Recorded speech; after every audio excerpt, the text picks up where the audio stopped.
a palavra, aprende alguns conceitos.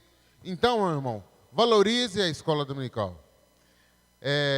A dona Joana, que é responsável pela escola dominical aqui da nossa igreja, ela pede para avisar as classes que hoje, às 10 horas da manhã, para estar subindo, que vai ter uma apresentação especial, né? Acredito que seja isso, né, dona Joana? Para os pais, né? Eu que sou pai, né? Com alguns irmãos que são pais, feliz Dia dos Pais. Que esse dia possa ser um dia abençoado para todos nós. Tem aí o Carlinho, né? Que é pai, né, Carlinho? Os meninos e a menina vai passar com você hoje, Carlinho? Que é isso, hein, a Andréia, as meninas, o Everton. Mas que o Senhor possa estar nos abençoando, meu irmão. Vamos colocar sobre os nossos pés. Vamos abrir nossa Bíblia no livro de Mateus, no capítulo 12, no versículo 33.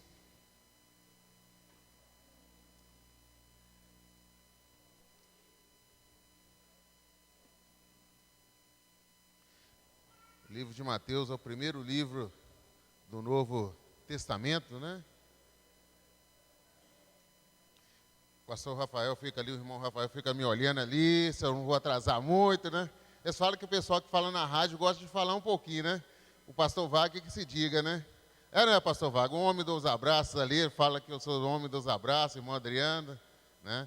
E a gente fica ali na rádio, na 101 ali, às sextas-feiras, comunicando e mandando os nossos abraços, falando da palavra do Senhor, e o Senhor tem nos abençoado. Amém, meus irmãos? Vamos ler todo mundo junto? Ao fazer, amém, irmãos? Ao fazer a árvore boa, o seu fruto bom, ao fazer a árvore má, o seu fruto mau, porque pelo fruto se conhece a árvore. Irmãos, pode assentar. Eu, algum tempo atrás, estava lendo essa palavra, o Senhor foi me dando um entendimento sobre essa palavra, mas, como diz a palavra do Senhor, que a palavra do Senhor, cada dia ela vai se renovando, e ela vai se aperfeiçoando, você vai lendo, você vai pegando mais algumas coisas que na palavra do Senhor, ela vai dizendo. E essa semana, alguém me mandou um WhatsApp com um videozinho, com um áudio. E nesse áudio eu estava falando o seguinte, professor Rafael, que um moço, um fazendeiro, ele tinha uma fazenda muito grande e geneticamente ele tinha melhorado a sua semente, para que a sua semente de milho ela pudesse produzir mais, ser um pouco maior, e que ela pudesse dar um rendimento muito maior. Hoje a genética está sendo assim melhorada a cada tempo mais, cada dia mais, mas ele percebeu o seguinte, que não adiantava nada ele melhorar a sua fazenda, a sua plantação, a sua fazenda, se a fazenda do seu vizinho, o seu sítio do seu vizinho, ou a chácara, como diz o pastor Wagner, né? Ou a chácara, os outros tivessem com uma fazenda com um milho pequeno. Geneticamente, o seu milho também futuramente ia ficar ruim, porque as abelhas, os passarinhos, que fazem um trabalho de levar semente para os outros pastos, para levar semente para os outros campos, iam trazer semente de qualidade ruim para a sua plantação. Irmãos, e ele percebeu que se ele passasse também para os seus vizinhos aquela espiga de milho, passasse a sua semente, passasse os seus frutos, passasse o seu conhecimento também para os seus amigos ao redor, ele sabia que automaticamente a sua fazenda ia produzir mais. Então eles perguntaram, o segredo da sua fazenda produzir bem é o quê? É a gente compartilhar, é a gente ajudar, a gente semear coisas boas, plantar coisas boas. Será o que nós temos feito, meu irmão? Qual árvore que nós temos sido? Eu lembro que algum tempo atrás eu plantei um pé de limão. O pastor Wagner plantou de acerola na casa dele, eu plantei um de limão lá em casa. Eu falei assim, eu vou cortar esse pé de limão. Esse pé de limão não está produzindo.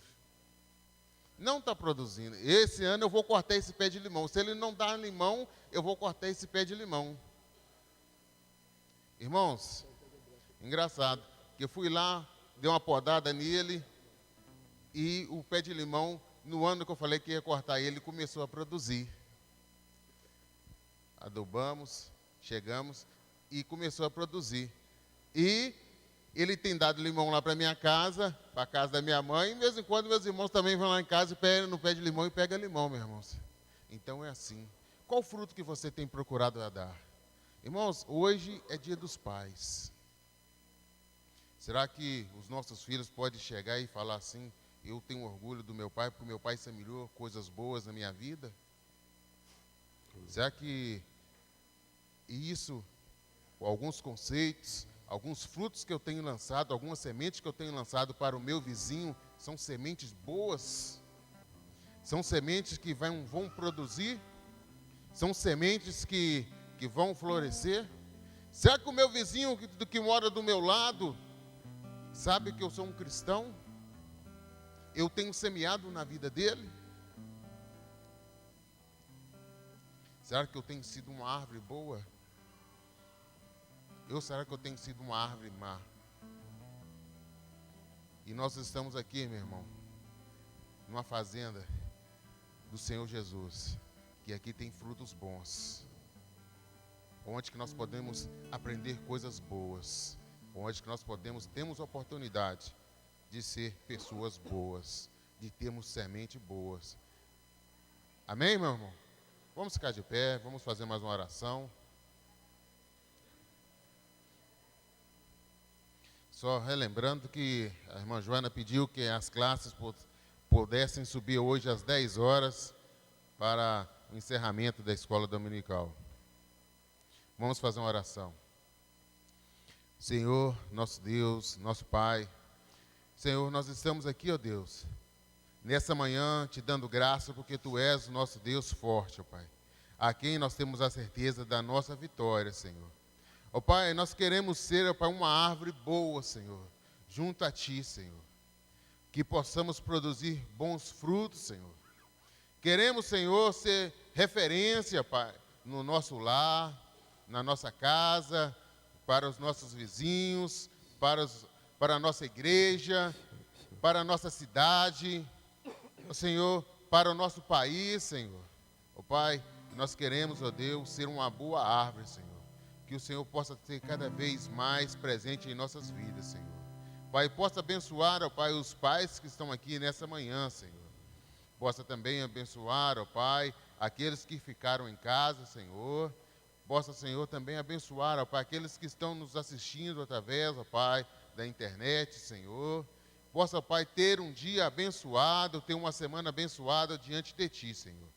Isso nós te agradecemos, ó Deus, porque nós confiamos que Tu és o Deus da vitória, Pai, aquele que nos dá a certeza da nossa vitória, Pai. Amém. Isso nós te pedimos e te agradecemos em nome de Jesus. Amém. Amém?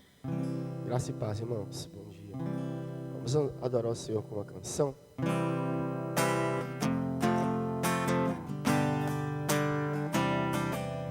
Jesus, em Tua presença, reunimos aqui, contemplamos Tua face e rendemos a Ti, pois um dia Tua morte trouxe vida a todos nós e nos deu completo acesso ao coração do Pai. Jesus, em Tua presença, Jesus, em Tua presença.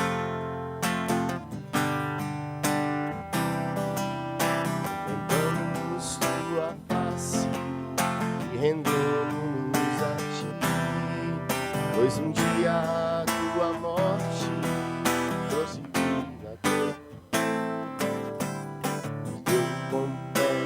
acesso ao coração do Pai. O véu que separava já não separa mais. A luz outrora apagada agora brilha, cada dia brilha mais. Pra te adorar e fazer teu nome grande e te dar o louvor que é devido. Estamos nós aqui só pra te adorar, só pra te adorar e fazer seu nome grande e te dar o louvor que é devido. Estamos nós aqui, estamos nós aqui. Glória a Deus. Professor.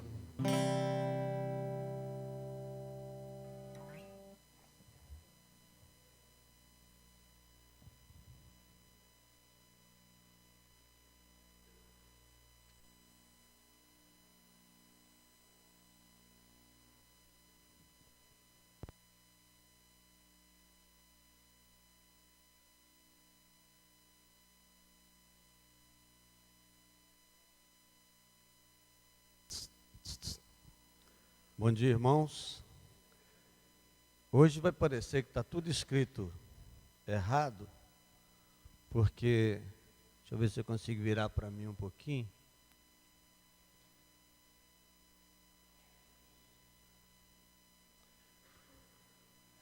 Porque está em espanhol, e quando eu decidi por esse estudo, já estava bem à tarde, eu li vários. E quando a gente traduz também, muda o formato, tudo.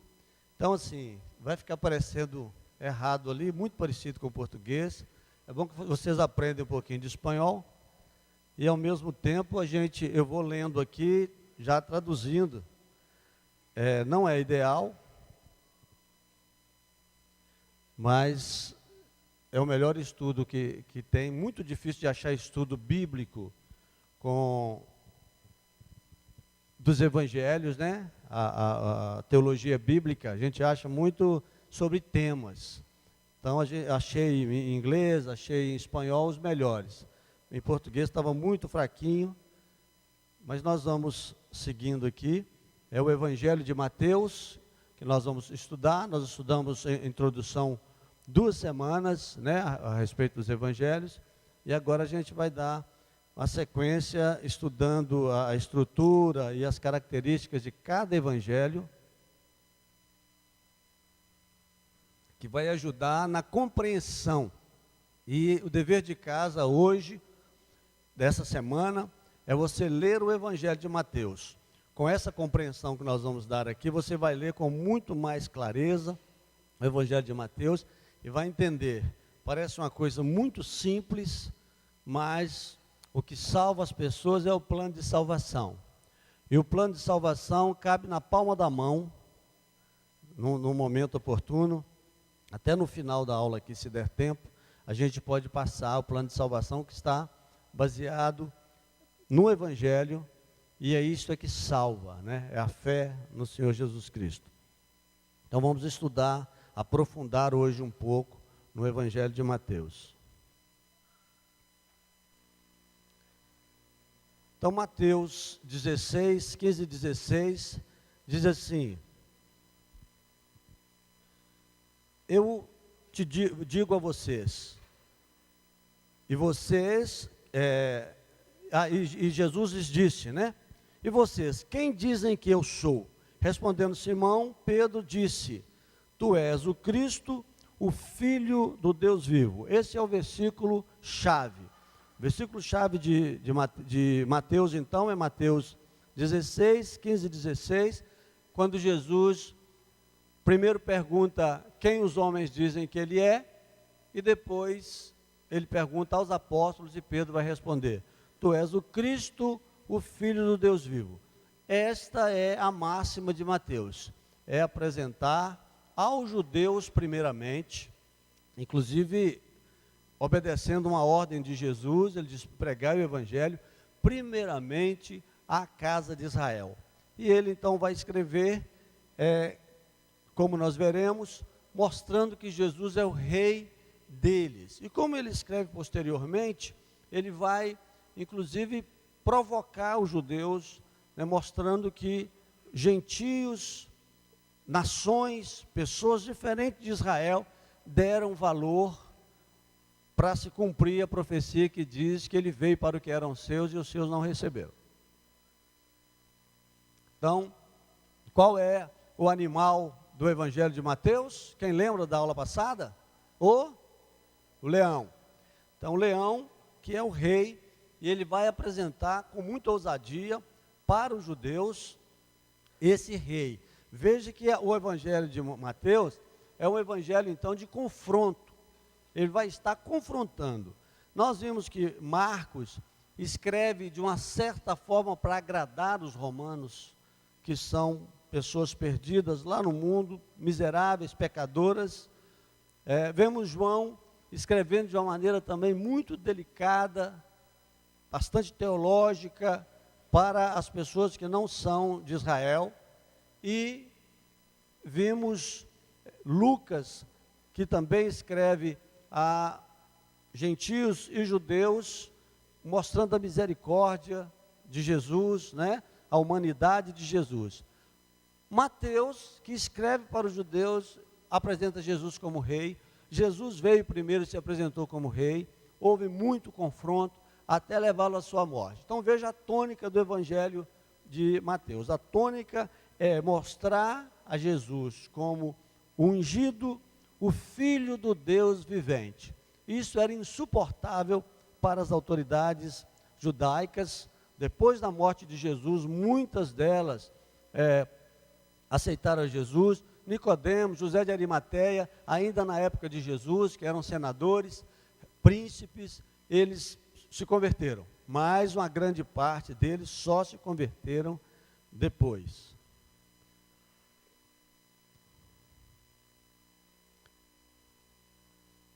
O Evangelho de Mateus nos apresenta a pessoa de Jesus como o Filho do Deus vivente, enviado pelo Pai com toda a autoridade de estabelecer o reino dos céus na terra.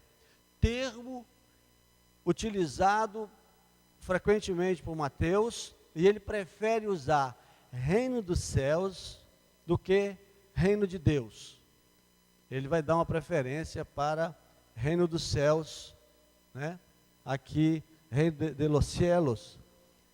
Então, não é tão difícil, mas não precisa de ficar ligado naquilo ali, não. Eu dou uma lida, você acompanha e volta a atenção para cá, porque se ficar lendo espanhol pode atrapalhar, né? A menos que a pessoa tenha uma facilidade. Então, e aí novamente, isso soa como uma provocação. Por quê? Porque ele não tem medo de apresentar e de falar de um reino dos céus que é estabelecido por Jesus. Então, Jesus, segundo Mateus, é aquele judeu, nascido judeu, que é também nascido do Espírito Santo, porque ele vai fazer essa narrativa do nascimento de Jesus, e ele é o Filho de Deus que veio para estabelecer o reino de Deus na terra. Então, não tinha como apresentar para os judeus de uma outra forma, porque ele é o rei dos judeus. Não tinha como ele apresentar como servo, como foi apresentado para os romanos, né? Como um homem, porque o judeu fazia questão de que ele fosse apenas homem. Aqui era necessário mostrar toda a autoridade de Jesus. Essa palavra autoridade vem do grego dinamis, que é poder, quando ele fala, saiu de mim virtude, saiu de mim poder. Então é esse poderoso que Mateus vai apresentar para os judeus. E é uma coisa radical. O que aceitou, aceitou, e o que não aceitou, não aceitou. O que aceitou virou Marte. O que não aceitou virou perseguidor, virou uma pessoa cruel que participou na própria morte de Jesus.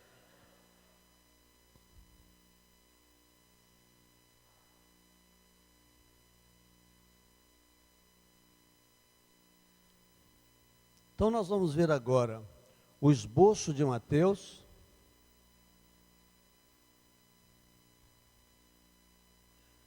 Por algum motivo o título está aparecendo depois. A grande comissão é uma parte importante da estrutura de Mateus, que está em Mateus 28, de 18 a 20, né? E aqui começa meio que de trás para frente, mas exatamente para mostrar para nós a nossa responsabilidade.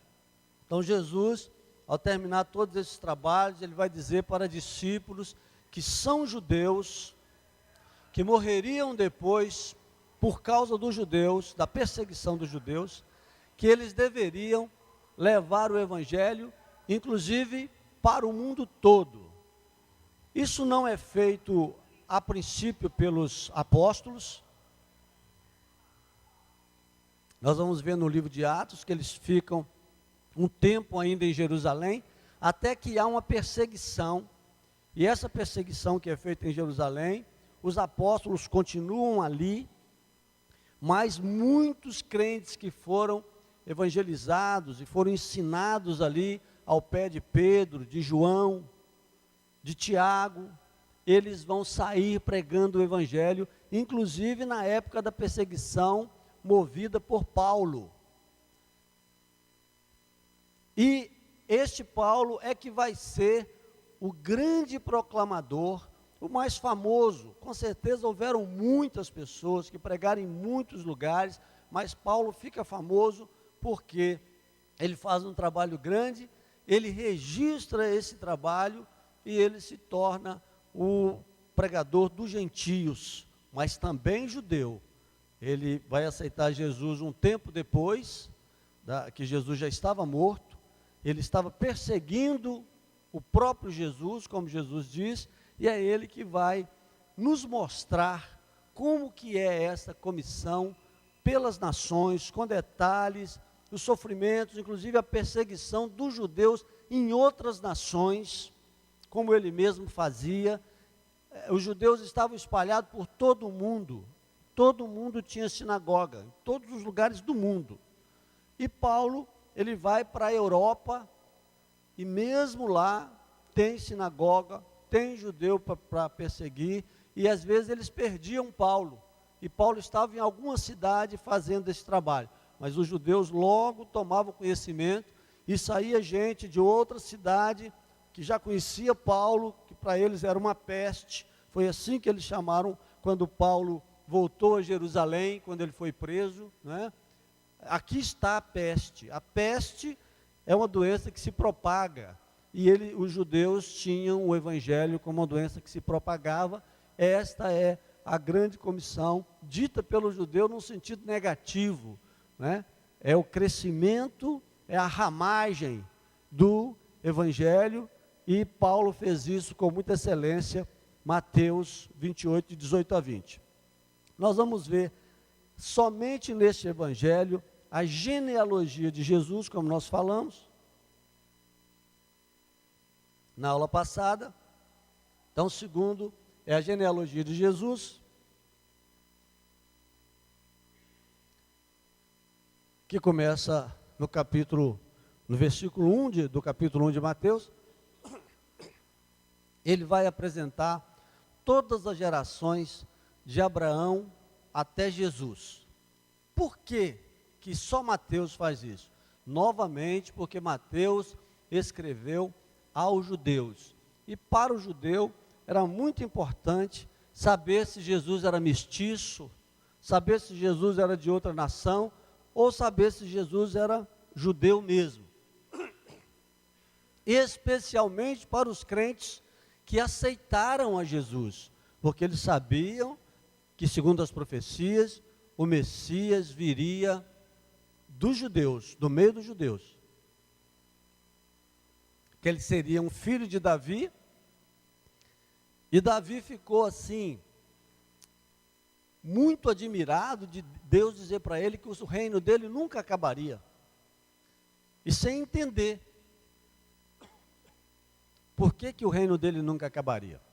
O reino dele nunca acabaria, porque o seu descendente principal, né, e aí você não vai ver mais genealogia, a genealogia vem até Cristo, ali acaba tudo que é de Israel. Eu estava meditando, e a gente deve ver adiante, aquela maldição da figueira, eu não entendia muito bem, por que ele amaldiçoou a figueira logo nos últimos dias, logo antes de ser crucificado, e depois os próprios judeus vão ser amaldiçoados, dizendo, Pilatos pega uma vasilha d'água, lava as mãos e diz assim, eu estou limpo do sangue deste homem, que é Jesus. E os judeus vão dizer assim, que o seu sangue caia sobre nós e sobre os nossos filhos para sempre.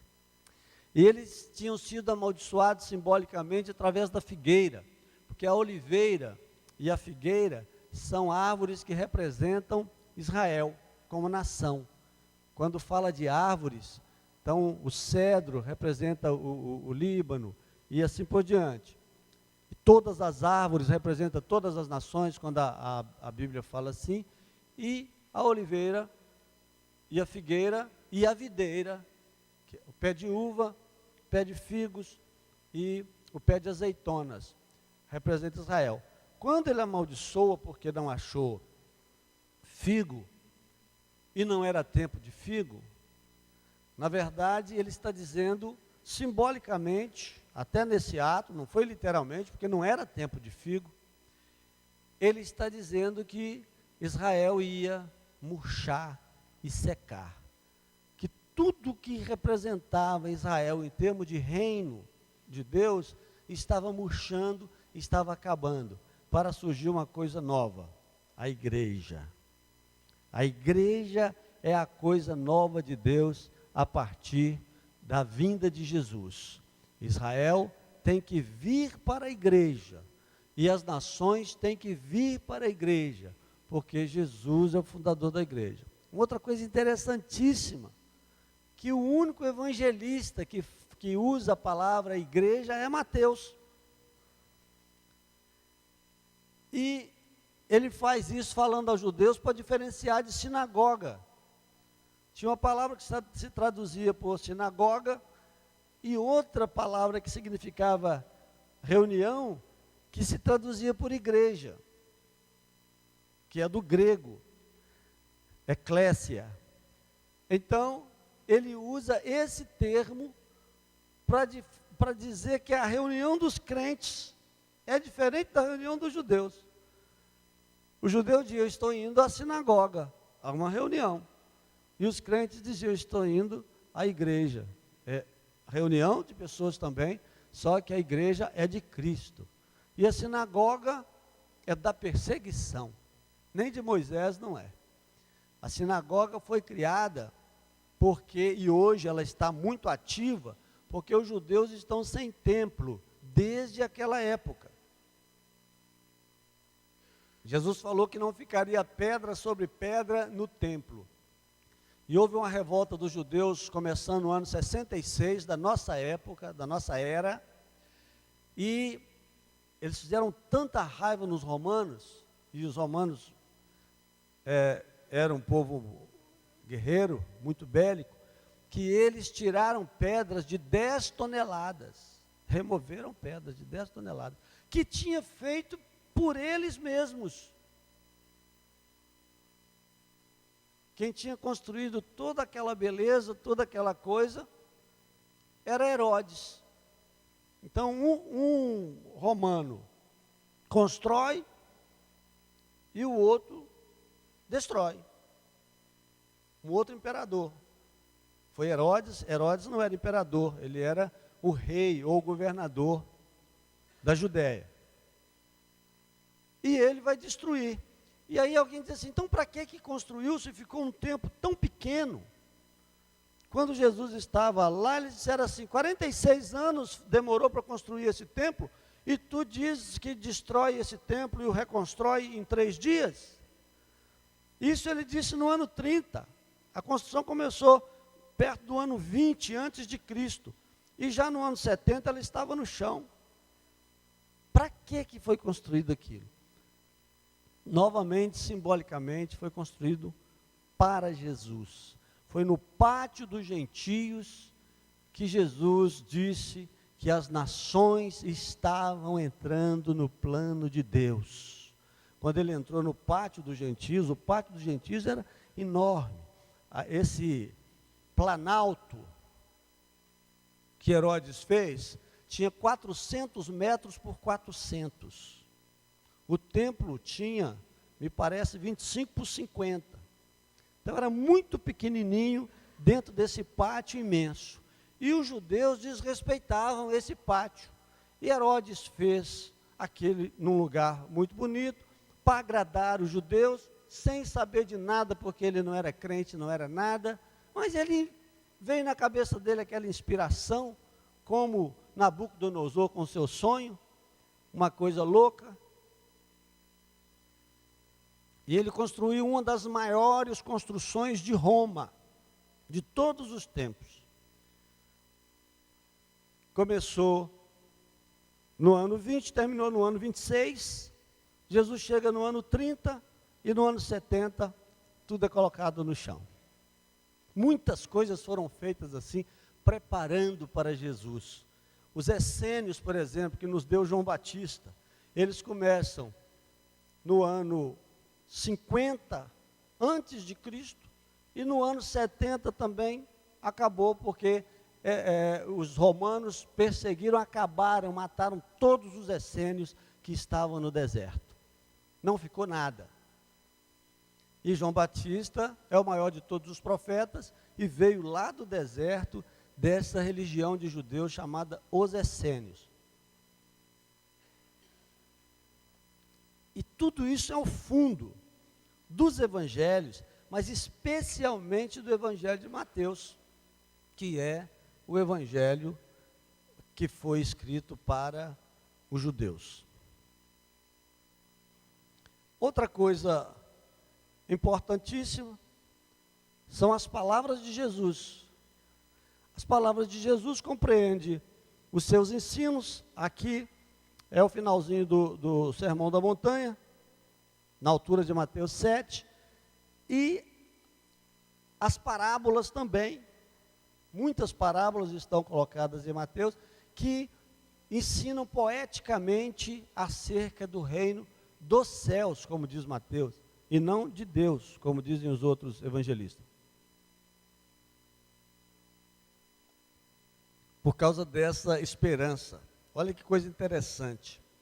O judeu era muito agarrado na terra, na prosperidade, até por uma influência do próprio Antigo Testamento, que dizia que eles seriam colocados entre as nações por cabeça e não por cauda, que as suas vinhas dariam muito fruto, que as suas figueiras dariam muitos frutos, as suas oliveiras, e que eles seriam prósperos, que teriam filhos, e etc, etc, etc, etc. Né? A igreja já não tem essa dimensão. Na igreja, a prioridade é para o reino. E aí Mateus vem falar de uma coisa do céu, que é para tirar o judeu da terra. Para nós aqui, falou reino de Deus, imediatamente se liga com o céu. O judeu não. O judeu liga com a arca do concerto. É Deus que vem a ele. Não é ele que vem, que vai a Deus. Então tem que dizer que está lá. E que o reino vem de lá, e que é governado de lá. Porque senão eles colocavam a arca como tem crente fazendo. Diz, Deus está aqui, eles estão construindo aquela arca antiga lá que Moisés fez, lá no início dos rudimentos do mundo, que o povo precisava de tocar nas coisas para acreditar em Deus. Isso tudo vai acontecer. E ele vai dizer parábolas como a parábola do bom samaritano, que é um confronto para o judeu, porque quem cura, quem cuida, quem abençoa o homem que está caído, não é um judeu. E Mateus achou que precisava colocar, não foram todos os evangelistas que colocaram, me parece que é só Mateus que coloca, agora eu não tenho certeza absoluta. Mas ele coloca especialmente que Jesus propôs essa parábola, falando a respeito da entrada dos gentios. Então, eram duas coisas que eles tinham que suportar. Suportar que o reino dos céus veio através de Jesus e suportar que o reino do céu cabia mais gente, que eles achavam que só cabia eles e os seus prosélitos, e eles estavam numa situação muito difícil, que eles também não faziam esforço nenhum de aumentar os prosélitos eram os novos convertidos ao judaísmo, mas com o mau testemunho que eles davam, ninguém queria ser, como a igreja hoje, não essa aqui, que dá um testemunho tal, que as pessoas não querem ser, sem conhecer, porque o conhecimento que se tem externo, midiático, ou seja, da televisão, das rádios, é um conhecimento misturado, com muita contra-informação, o que é bom parece ruim, o que é ruim parece bom, e as pessoas ficam olhando do lado de fora, e não sabe o que é amargo e o que é doce. E chama o doce de amargo e o amargo de doce. Jesus veio para colocar um fim nisso. Um fim. Porque agora não tem mais remédio. Ele não virá outra vez para morrer na cruz novamente. É isso que Mateus mostra. Fala, daqui agora é só para o céu. Não tem volta. Então, esse enfraquecimento da igreja em muitos lugares é um grande problema. A própria Bíblia diz que Deus vai antecipar o tempo para que muitos escolhidos não se percam. Porque não tem outro remédio para a humanidade. O remédio para a humanidade se chama Jesus Cristo. E isso está expresso nas suas palavras, especialmente nas suas palavras. Depois, Pedro, Paulo e os demais apóstolos vão esmiuçar. É como a Constituição. As palavras de Jesus são a Constituição. As leis menores não podem contrariar a lei maior. Podem explicar, mas não pode contrariar. Então, o centro da mensagem é o Evangelho. Também nós vamos ver no Evangelho de Mateus o poder de Jesus Cristo, manifesto nos seus milagres, prodígios, nas maravilhas que ele opera. Maravilha quando ele opera sobre a natureza, milagres quando ele faz curas espetaculares, e curas quando são aquelas curas internas que só o beneficiado sabe que recebeu. Mas às vezes isso se torna um milagre, porque um braço ressequido volta a ter carne viva e correr sangue e a estar do tamanho do outro. Aí isso é chamado de milagre e de um grande sinal. Ele vai operar tudo isso, e isso não cessou, não cessaram os sinais, não cessaram as maravilhas, não cessaram. Os chineses dizem assim: muita oração, muito poder. Pouca oração, pouco poder. A igreja moderna é uma igreja que não ora. Nós somos uma igreja que não ora. Em lugares onde há muita perseguição, há mais milagre. E as pessoas que estão na perseguição não pedem dinheiro para nós, só pedem oração, porque elas creem no poder da oração. Nós cremos no poder da medicina, primeiro.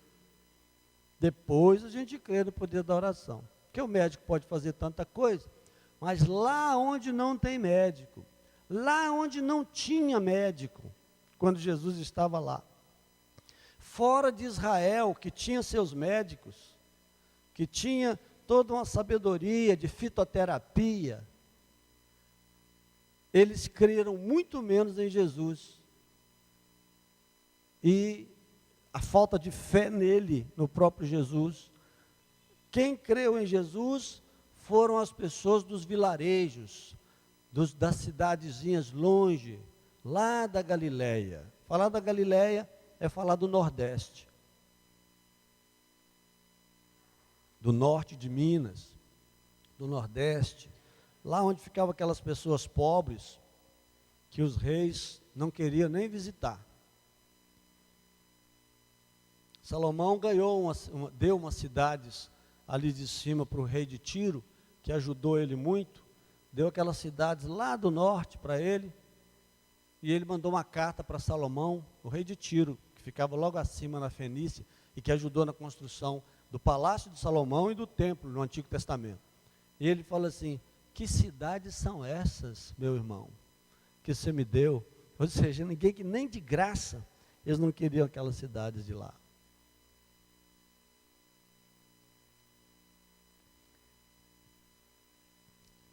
E a autoridade de Jesus. A autoridade de Jesus, porque falava com autoridade. A autoridade de Jesus sobre os espíritos maus. A autoridade expressa no mundo espiritual. Ele falava as coisas e as coisas aconteciam. Ele expulsava demônios. Isso impressionava bastante até mesmo os judeus. Os judeus, na verdade, ficaram proibidos de andar com Jesus. Proibidos. Eles não podiam andar com Jesus, porque se eles andassem com Jesus, eles seriam expulsos da sinagoga. Tem até o caso da cura de um cego de nascença, que por fim ele foi expulso da sinagoga, porque respondeu mal às autoridades, ficaram só perguntando para ele se ele era mesmo, se ele foi curado, etc., como é que foi, quem que foi. E ele falou: vocês estão querendo ser cristãos também? Ele falou: cristão seja você. E o expulsou da sinagoga. Então esta era a situação entre os judeus. Está faltando 10 para as 10? É isso? 13? Já?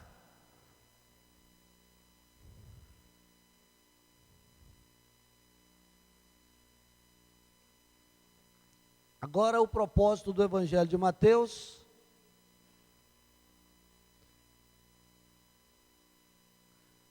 São vários propósitos assim, para você ler com atenção. Quando as pessoas chegam desesperadas para mim, dizem que estão sem fé, etc., eu digo: leia o Evangelho. Às vezes eu mando ler o Evangelho de Marcos, que é mais pequenininho. Às vezes a pessoa está tão ansiosa que ele não está podendo nem ler nada. Eu disse: olha, você precisa ler o Evangelho de Marcos. Essa semana, a lição de casa é ler o Evangelho de Mateus, que vocês vão encontrar todas essas peças lá. Não adianta a gente começar a fazer um estudo de Mateus aqui, versículo por versículo, pode até ser feito numa outra ocasião, como nós fizemos de Marcos. Por quê? Não dá tempo, a gente vai ficar muito tempo, e nós temos 8 aulas para dar os 4 evangelhos, então não dá tempo de fazer uma exegese. O que nós estamos passando são as informações bíblicas e teológicas a respeito de Mateus, para vocês lerem com clareza depois. Isso é mais ou menos o que a gente faz no curso de teologia e melhora muito a compreensão da gente a respeito do Evangelho. Mas tem que ler. Se não ler essa semana Mateus, e a gente começar Marcos na semana que vem, vai embolar tudo na sua cabeça. Depois você não vai saber diferenciar Mateus de Marcos. Agora está ficando bem claro o que está em Mateus. Mateus teve a intenção de demonstrar aos judeus que Jesus preenchia suas expectativas. A maioria das palavras são iguais, tá vendo? De vez em quando aparece uma palavra bem diferente assim. Então, um dos propósitos de Mateus é mostrar para os judeus que Jesus preenchia todas as condições para ser o Messias deles, que estava no Antigo Testamento, naquelas centenas de profecias que nós já falamos aqui. E é muito simples. Na verdade, é quando a pessoa não quer. Você vai falar para uma pessoa que não é, que é de uma outra religião, que não leva para o céu, ou para uma pessoa que não é nada, e ele não quer ouvir, aí não tem jeito. Mas se for uma pessoa aberta e você começar a ensinar para ele, o plano de salvação, eu tenho pedido na rua 3 minutos para as pessoas. Estava de férias, fazendo caminhada, e eu voltava, você tem 3 minutos? Qualquer um que está à beira da estrada, tem 3 minutos. Você gostaria de conhecer o plano de salvação de Deus? Eu posso te apresentar, não perguntar se você gostaria, não quer falar que não gosta às vezes, né? Eu posso te apresentar o plano de Deus, o plano de salvação de Deus? Pode. Aí uns com a cara melhor, com a cara pior. Eu com 3 minutos apresentei o plano de salvação, que está nos evangelhos. E eu vi, não sei se eu já dei esse testemunho aqui, um rapaz que xingava muito, ele é paraplégico, fumava, ficava sempre vermelhinho, parecendo que tinha bebido também, só que na rua, bebia cerveja. Na cadeira de roda, bebendo cerveja, fumando o dia todo. Eu apresentei o plano de salvação para ele há uns... Eu estava orando no monte, em 2010.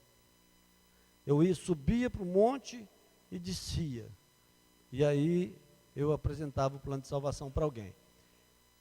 Em 2010, tem 2 meses que eu vi ele indo na cadeira de roda com a Bíblia no colo para a igreja.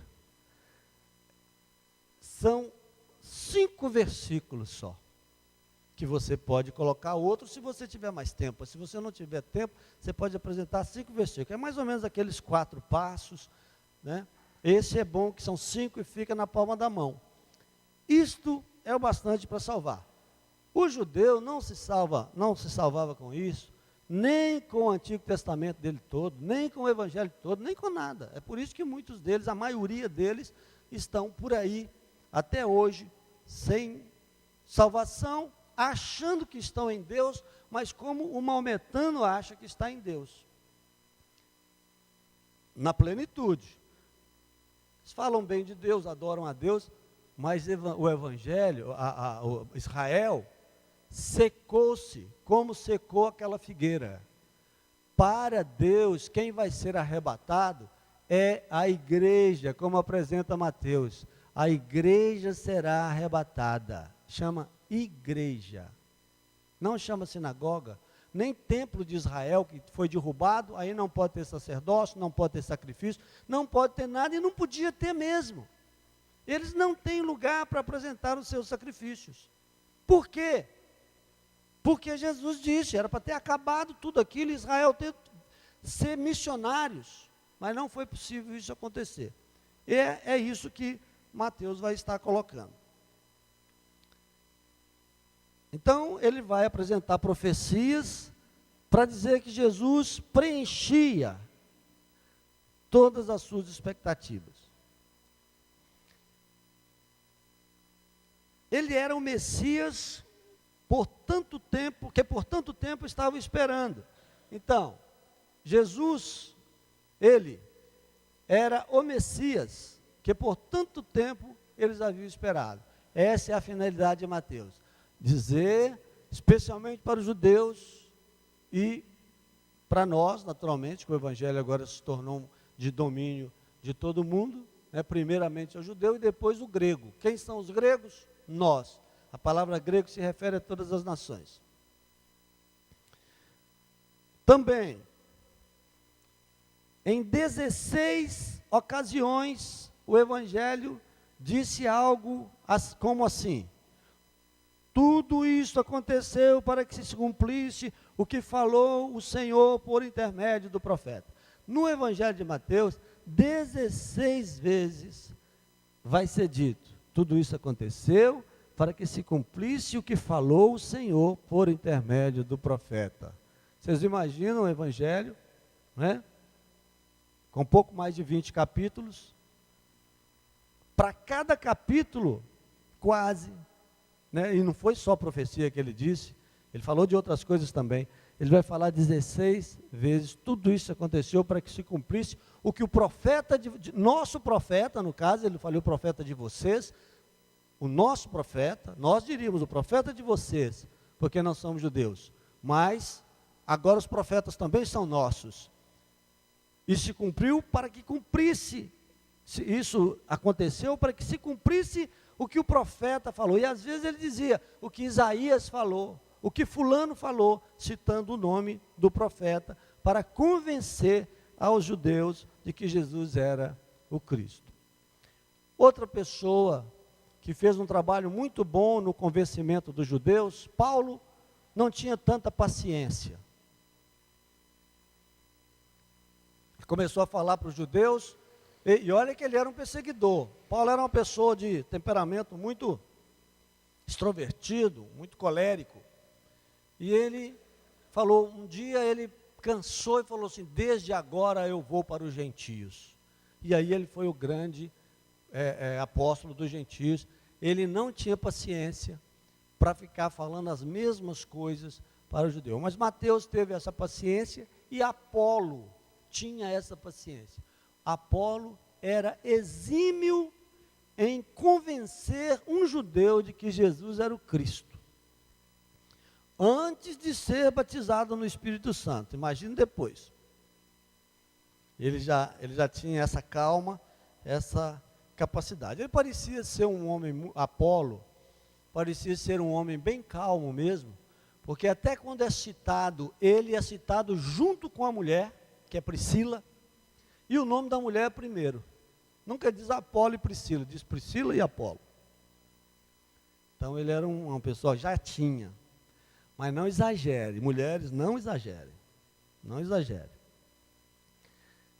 Quando a mulher é muito, muito, muito demais, é perigoso o menino querer ser mulher. E a menina querer ser homem.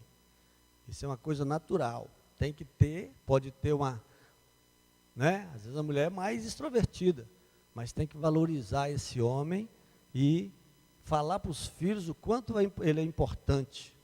Nem que seja só como homem, né? Mas com certeza a pessoa tem muitas coisas. A ascensão da mulher está aumentando o número de gays, porque algumas ultrapassam. Mas já naquela época, tinham mulheres que se sobressaíam mais do que os seus maridos. É uma coisa natural. O que precisa haver é respeito.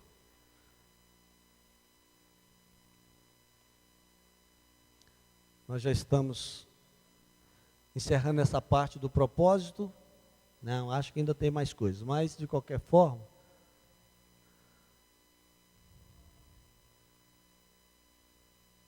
o propósito ainda do Evangelho de Mateus.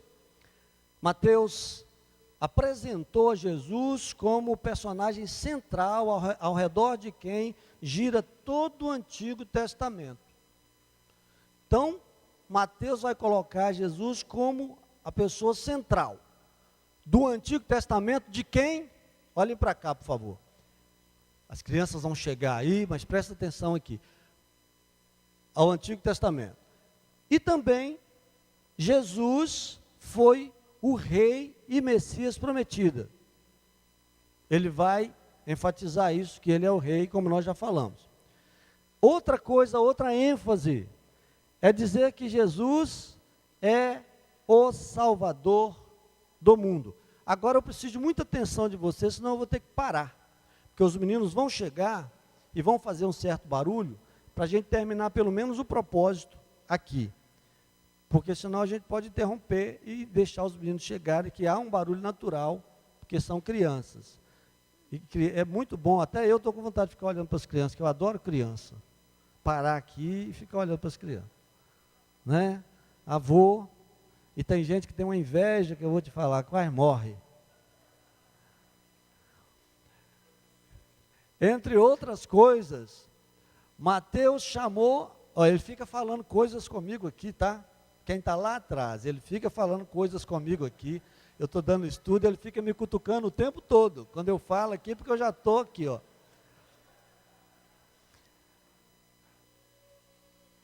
Entre outras coisas, Mateus chamou a atenção dos judeus ao ter rejeitado, né, pelo fato de ter rejeitado, né, e feito vítima a Jesus, ou seja, matado a Jesus, assinalando que ainda em seu nascimento, os gentios, apresentados pelos reis magos, receberam com maior entusiasmo que o seu próprio povo. Olha que coisa profunda. Só Mateus cita os reis magos.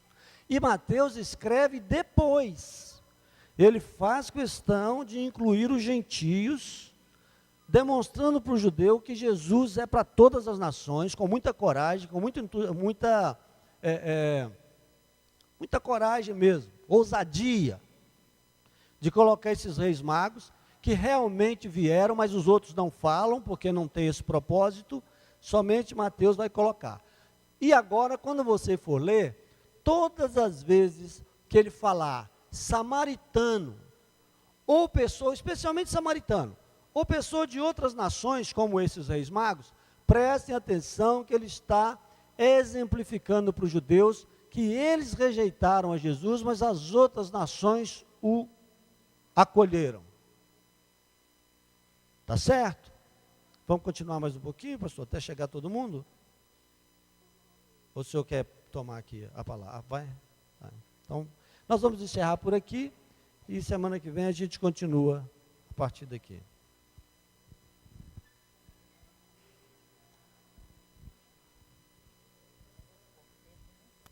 Irmãs, graça e paz, como os irmãos estão vendo, né? Nós mudamos um pouco aqui à frente da igreja, os irmãozinhos já estão chegando. Nós queremos louvar o Senhor nesta manhã pela sua vida, né? Você que é pai, que está aqui no templo nesta manhã, nós queremos, né, prestar uma homenagem a você nesta manhã, que Deus possa estar abençoando o seu dia, né? Você como pai, como servo do Senhor, como sacerdote do lar, nós queremos nesta manhã agradecer ao Senhor pela sua vida, né? E você possa prestar atenção nesta manhã na mensagem que vai ser ministrada para você nesta manhã, né? Que Deus possa abençoar a sua vida esse dia, que você tenha um dia muito especial, né? Eu gostaria de passar para o irmão Elias e que você possa, né? Nós preparamos essa homenagem para você, que você possa estar usufruindo daquilo que Deus tem para você nesta manhã. Amém. Bom dia a todos, graça e paz. Amém? Irmãos, o departamento infantil preparou um momento especial para vocês que são pais e desde já nós queremos parabenizá-los por esse dia tão especial para nós que somos pais. E primeiro, a gente vai estar vendo um vídeo que foi separado ali, logo após o conjunto Som do Céu, o coral, vai estar fazendo uma pequena apresentação em homenagem aos nossos pais.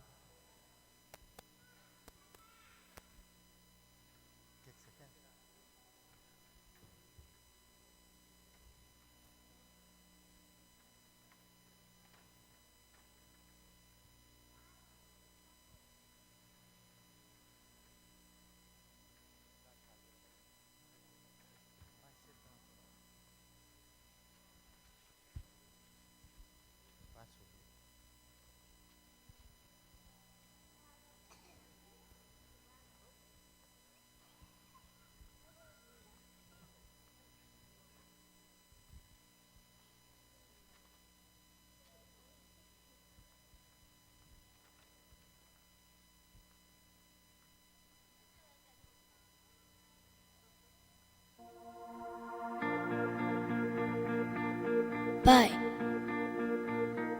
você não sabe disso agora, mas estou te observando. Observando cada coisa que você faz. Observando como trata as pessoas, modo como você trata a mamãe, meu irmão e a mim. O modo como vive está tendo um grande impacto em mim. Quando chegar a minha hora de escolher uma profissão e prover para minha família, a sua ética no trabalho estará em minha mente. E o tempo que você passa comigo, mesmo que fazendo algo bobo, fará com que eu me sinta mais confiante. Haverá momentos em minha vida em que eu lutarei com a minha integridade. E talvez eu não esteja certo do que fazer. Mas me lembrarei de como defendia aquilo que era correto, mesmo quando podia ter olhado para o outro lado. Alguma das escolhas que você está fazendo, eu também farei. E por favor, não tenha medo de me mostrar seus fracassos, de mostrar seus erros. Eu aprenderei com eles. Pai, você está me ouvindo? Eu estou observando. Observando se você realmente crê naquilo que fala sobre Deus. E eu preciso da sua ajuda para me mostrar o caminho. Um caminho que não é fácil, mas é o certo e o melhor. Eu estou te observando, Pai, todos os dias. Você está me ensinando como viver, ainda que não saiba.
Amém? Conjunto Som do Céu.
Amém.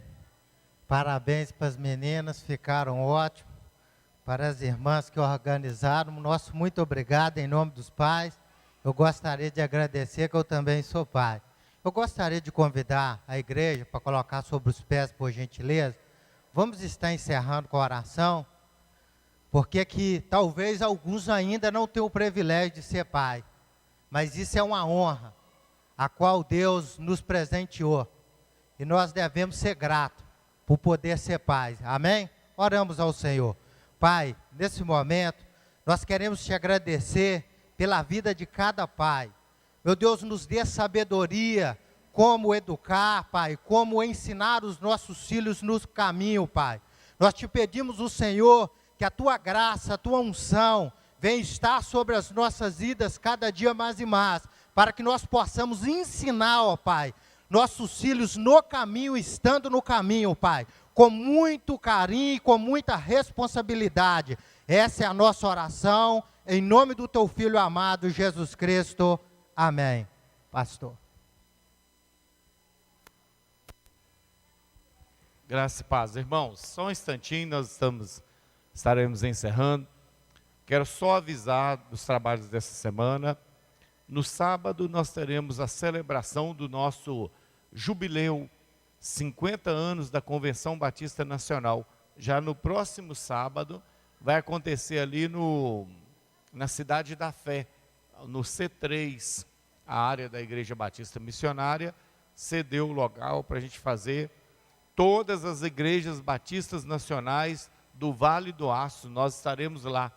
Então vocês estão convidados, a partir das 19h30, ali no C3, vai ter uma orquestra que vai vir, de Nova Serrana, pregação, um trabalho muito especial, e nós estaremos então comemorando 50 anos de Convenção Batista Nacional. Nós somos da convenção, tá bom?